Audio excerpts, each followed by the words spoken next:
I thought about this, and I think the first thing I would probably do if I had all the money in the world is to buy a house in all of my favorite cities so that I have a place to stay when I visit. I think that's a pretty good way to spend it. And honestly, if I had all the money in the world where I couldn't ever finish spending it, just a never ending wealth, I think I'll start to look into a cause that I believe in and do something for it. I had so many things to say in the last episode that I didn't even touch on the question of if you knew you could get away with crime, would you do it? Because technically you're only labeled a criminal if you get caught, right? I honestly think I would. I don't know, really. If you could never get caught, if you are so smart, then why not? Whoever is listening, now you know my ethics might be questionable at best. Also, the part about entitlement and discomfort in the last episode.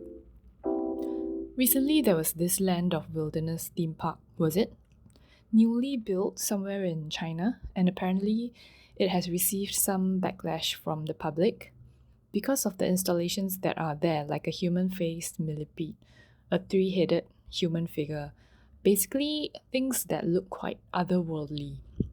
Some people saw it and felt that it looked weird and it made them uncomfortable. I saw some photos. I honestly thought it looked interesting. So, this goes back to my point about how people are so afraid of discomfort. It's kind of crazy. It's like, for example, horror films. If it scares you, don't watch it. You don't have to go and be like, ban all horror films now because they are gross.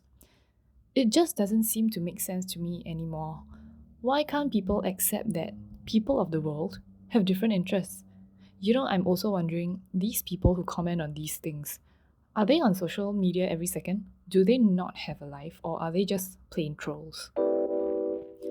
Some people have nothing going on in their lives and thus take to commenting on these things that do not actually affect them in any way just for the sake of being negative. Basically, these trolls are unfulfilled in some way, and they are likely just trying to make themselves feel good or important or relevant by being a troll. Anyway, have any of you seen those banking ads where it's like, oh, we are here for you to build value for your business? I salute the creative teams behind these ads for being able to spin these things and for actually being able to draw out these stories from real cases because I'm sure some of them have to be inspired from somewhere. Come on, would you believe me if I said I joined a bank to provide long term value to my clients, whom I don't even know yet at the point of joining? That's just packaging. More like I want to provide long term value to myself so I can live comfortably. And if part of the job means having to assist others in seeing how to grow their wealth, then sure, what's best is always win win, right? Of course, there are cases where people grow to appreciate their jobs. It's possible, but I find it to be one of the rarer scenarios because most of the time it's about the money at the end of the day. Talking about money again, if I had all the money in the world, I think I would also try to give the local arts and creative scene a boost. It's really a desert where I am. Okay, maybe I'm being too harsh, but point is, it's a bit more difficult to pursue a creative career for various reasons. The other day, I was watching local free to air TV. There was a locally produced animated series which I thought looked pretty good. I was like, hey, it's rare that I see locally produced series, or maybe it's just because I don't watch free to air that often now, much less cartoons. And initially, I didn't think it was local because the characters did not sound local. I thought they sounded a bit American. Then I saw the credits and I looked at the voice actors and they are local. No idea why the accent leaned more towards American. Maybe the studio wanted to export it to America or something, possibly. I have no idea. Anyway, I only watched like 1.5 episodes and it was like sporadic. I didn't sit through everything. The show is about a group of teens navigating life in school. One thing jumped out at me, which I thought was smart and funny. So, if I remember right, the school they are in is called Springwood, and in the show, it says something like Springwood, the School of Positive Outcomes, Respect, and Excellence. It abbreviates itself to SPORE. It's so funny if you know where I'm from, but I am not about to say where now. Talking about animation, I watched this Japanese anime recently. It's called Takopi's Original Sin. It is so good. It's available on Netflix and it's only like, I think, 8 episodes or so. Pretty short.